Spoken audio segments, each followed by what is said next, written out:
Hi everyone! We're here today with another What We Read. We're catching up on these because we're a little bit behind. Extremely. But we're getting there. We're gonna kick it off by starting off with what we've, the ebooks that we've read. I got a copy of Nicole Conway's Harbinger. It's set in the world of the first, I want to say quadrilogy, centering around a young dragon rider named Javid, who is half elf, half human, and manages to shape and change the destiny of his entire kingdom and even his own life. Harbinger picks up about 40 years after the events of what the big giant war that Javid was kind of part of and helped shape. It now centers on the same kingdom, I think it's Maldabar, the kingdom's prince and princess, mostly just the princess, who is a badass dragon rider. Dragon riders are great. She's awesome. She's magnificent. Even the first 4 books struck me sort of as kind of a weird mix of modern vernacular and kind of old-timey anciency. It's almost like a Netflix series, you know? And so to pick up on everybody's lives 40 years later and to have an even bigger, larger, crazier threat that is literally encroaching and invading Maldabar is just terrifying to me. And for these new characters to, which I like better, find their way around things. There's also a new, deeper layer of the lore that is explored here, where with Javid they were exploring the lore of like this life-bringing thing.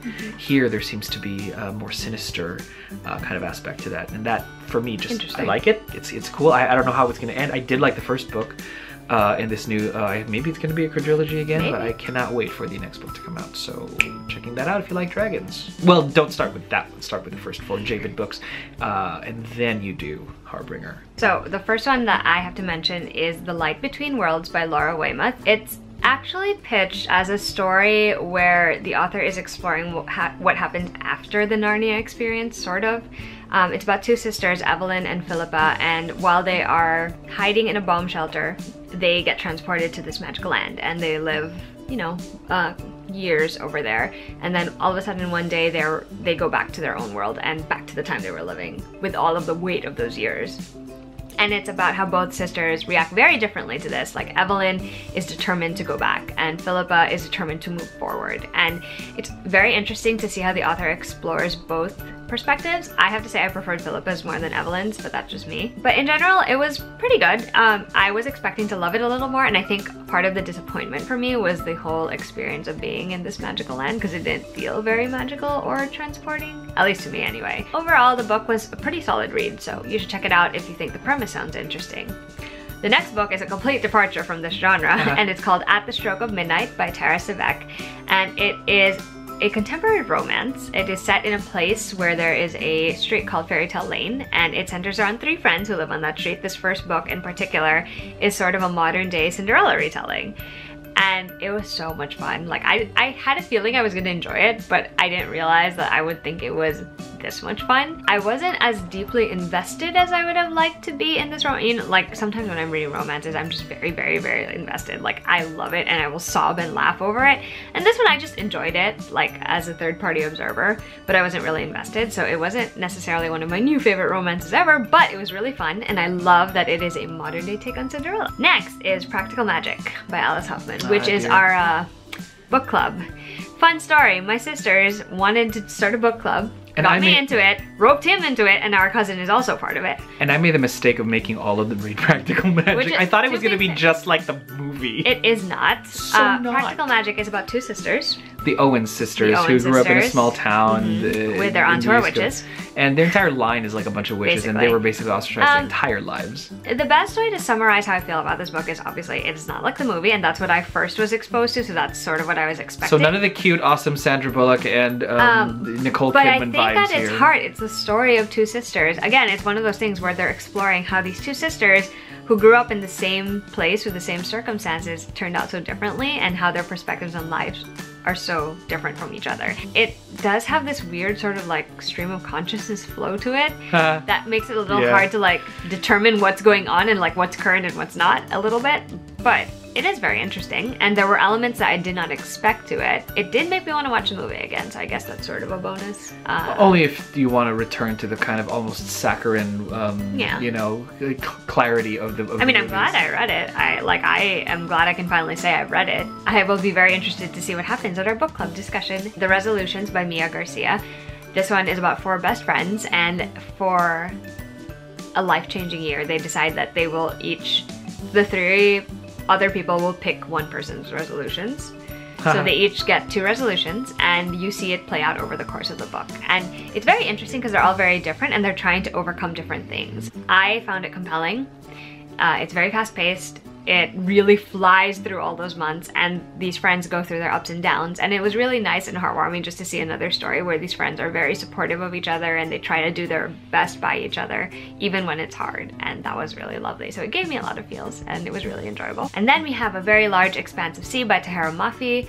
And this book was hard to read sometimes too. It's basically about a Muslim teenager and her experience in an American school after the 9/11 events. And it is very, very difficult to read. I love the way that it's an honest, raw portrayal of what it must have been like for someone growing up like that. Granted, it is one person's take. It's probably not every single person's experience, but it was raw, and it was honest and unflinching and heartbreaking. And I like that it didn't necessarily just focus on how other people saw the main character, but also how the main character was viewing other people. That was also very interesting for me. It's powerful, and it is something that I would highly recommend checking out. And the last ebook is actually a novella called The Lost Sisters by Holly Black. And this is essentially all the events in The Cruel Prince, but told from Jude's twin sister Taryn's point of view. It did not make me like Taryn. It did not justify anything she did. But it was interesting just to see what she was thinking and how she was feeling while she was doing all of these things. So I will give it that. And it's also very, very, very quick read. So if you love The Cruel Prince, and if you are curious about what Taryn was up to, then definitely check it out. The next part of this video is going to be books that we got for review. Yes, that we actually have physical copies of, because some of the ones I talked about were actually review books. Now, and again, everybody knows my current Shadowhunters condition.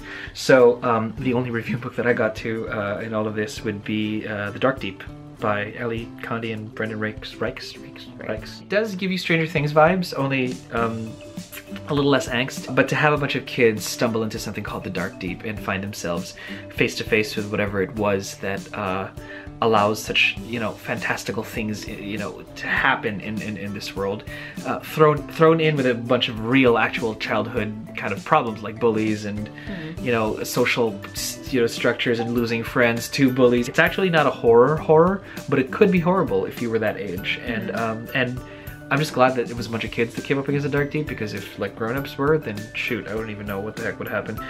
So highly recommend it. Actually, it's a great read. It's like a summer blockbuster. Ooh, cool. but summer horror blockbuster for kids.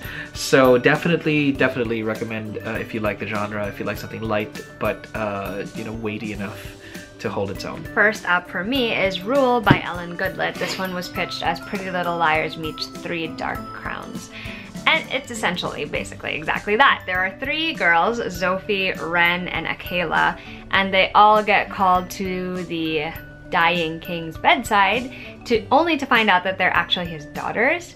Ooh. And that they're in line to be his heir, and they essentially are going to compete for this.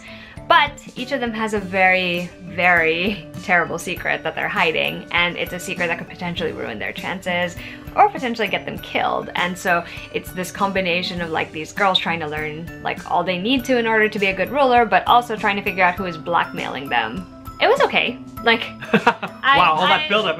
I know, I wanted to like it more than I did, and it was a solidly written book, and I thought the culture was very interesting, and also that, you know, the kingdom it's set in is pretty interesting. But the girls themselves I didn't really find too stand out. I didn't find them too remarkable. I didn't actually have a favorite. I guess I should have expected it going in, but when, like, you know what I mean, it really was sort of Pretty Little Liars-y. Even in the way that that book is written, it's sort of exactly like that. So while it was like a solid read, I wouldn't necessarily say it's one that I could easily recommend. The next book, however, I will definitely recommend is That's Blanca y Roja by Anna Marie McLemore, and this is a Latinx take on the Six Wands fairy tale and the Snow White and Rose Red fairy tale, and it's so good. Like, I didn't really know what to expect going into it, except that it's about 2 sisters, Blanca and Roja, and there is a family curse where one of them is going to be taken away by the swans and one of them will get to stay. And Blanca, who's the older one, is determined to save her sister Roja from this fate, and Roja, on the other hand, is just determined to accept it.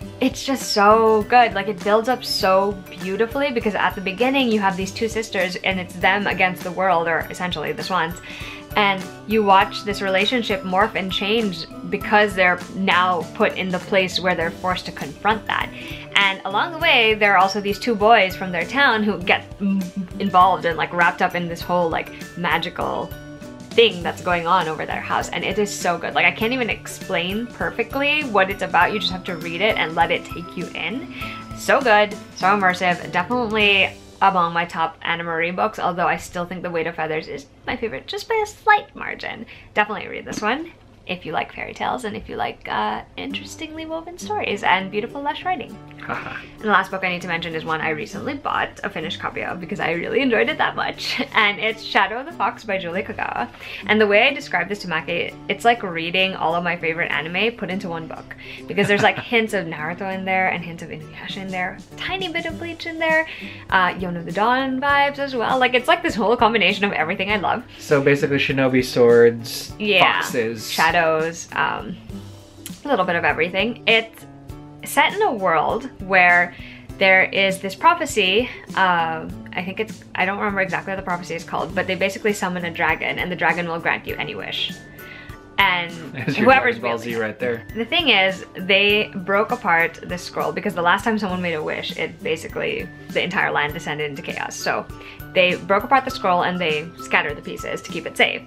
At the very beginning of this book, Yumeko, who is half human, half kitsune, she gets put in charge of one of the parts of the scroll because the monks at the temple where she lived are attacked. And so she's journeying to find safety and also just to keep the scroll from falling into the wrong hands. Along the way, she encounters this samurai named Kage Tatsumi, and he is also after the scroll but doesn't know she has it, and so shenanigans ensue because these two go on an adventure together in the typical fashion that most Japanese anime stories play out. They gather more people along this little like adventure of theirs and they face down more creepy enemies. Cool. So much fun. I enjoyed it so much. I did not expect to love it as much as I did. I'm also kind of mad that I have to wait until next year to read the next book, but it was so good. If you are interested in a fantasy that is heavily rooted in Japanese culture, if you enjoy anime, or you just want like a fun fantasy read, then definitely would highly recommend checking this out. We have reached the last section of this video, and this is going up in November, but I'm gonna say that it's part of Clavetober, technically. I had to extend it. I started with Shadowhunter September, only read 2 of the books, and then I read 1 so far as of filming this video in October. So let me go first, since my books come first. I finally read City of Ashes and City of Glass, and these are the last 2 books in the first trilogy, Mortal Instruments trilogy. And I have to say, I wasn't expecting to enjoy them as much as I did. I actually particularly love City of Ashes. I don't know, it's just the combination of what happens in this book and also like how the characters really kind of grow on you. The only thing that like bothered me about this one is just, you know, Jason Clary being all like mopey. And then City of Glass, I forgot like specific details about certain things about how it ends, but I did remember like the overarching plot. And I just thought it was so fun because in this book you are transported literally into a different place. And yeah, you are. The City of Glass. Basically. And it's just so fun because these characters, you've seen them, you know, get the chance to develop relationships with each other and also grow up a little bit over the course of like the couple of weeks that these books happen over. I think it's like a couple of weeks, right? About a couple of months, maybe. A couple of months. And it's really fun. And I also really like where it ends. It's such a good, like, solid ending for this particular arc of the series. Which sets up a great next arc as well. Which I'm looking forward to. So for those of you who haven't read the Mortal Instruments or any kind of Shadowhunters, anything. Oh, yes.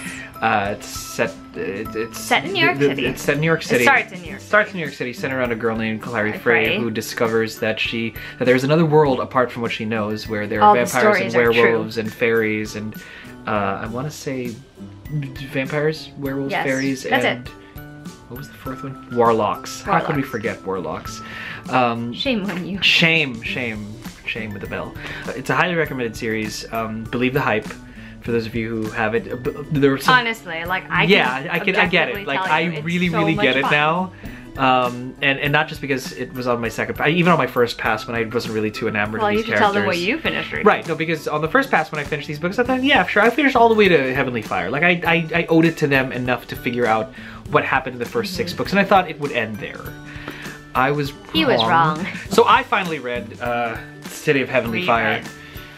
reread, probably for the third time, if I'm to be honest, because I do remember, I'm a furious rereader, and I do recall prior to this whole kind of Clavetover, Nephilim November, Shadowhunter September deal that we were doing, I had actually reread City of Heavenly Fire because I do like the lore. I've never been shy about saying the lore is fantastic. It really is, though. It's very interesting. Like, it's just so many nummy bits for the lore because of like the 4 kind of downworld lineage races, and the warlocks and the vampires and the werewolves and the fae, and then you've got the Nephilim who are part angel. It's this beautiful thing, really.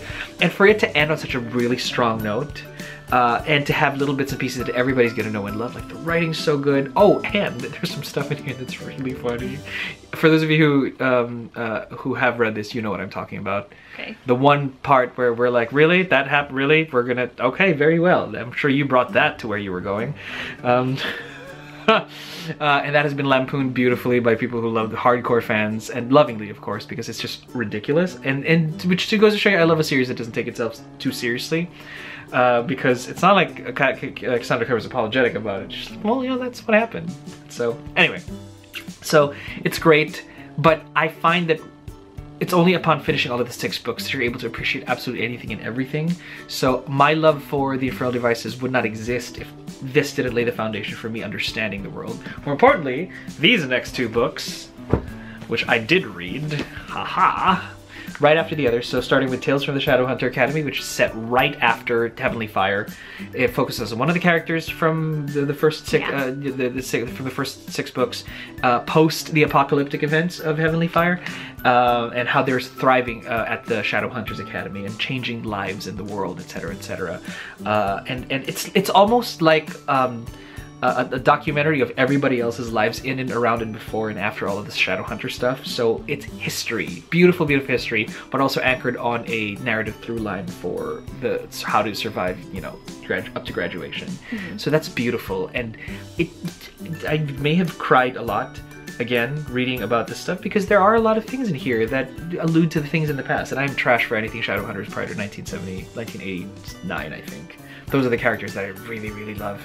Which lead me to Magnus Bane and his Chronicles, which is the same format, lots of vignettes about Magnus's life. This is a little more linear, this is a little more non-linear. But it's still kind of chronological in terms of events of, you know, it starts in 17 something, all the way to kind of the present, and sort of terminates halfway through, I want to say, the first 3 books. So that's where the Bane Chronicles are set in and around. So one would think that you would like to read the Bane Chronicles right afterwards, but I think no. I would rather recommend Bane Chronicles right after you read this, because then you would have known and loved every single character that is alluded to in these books, and you will feel terrible, terrible pain that some of them aren't with us anymore. So, for whatever reason. Like, there's some characters here that I'm just like, oh, well, that character was a thing, I didn't see it. And they're like, why don't we have more of these characters? And now I am freaking out, and I need all of them in my life. I almost kind of want to reread everything, I know, but I have to be productive. So, who knows? I could lose that battle. So you already did once. I'm probably gonna lose it again, to be honest. And so that is the end of that review. Please pick up the Shadowhunters if in case you haven't. It's well worth the wait, and believe the hype. It's really fun. I shall be continuing with Nephilim in November. Ah, yes, we shall. So see you then. Anyway, that was the end of our latest What We Read video. I'll see you guys for another video soon. Bye!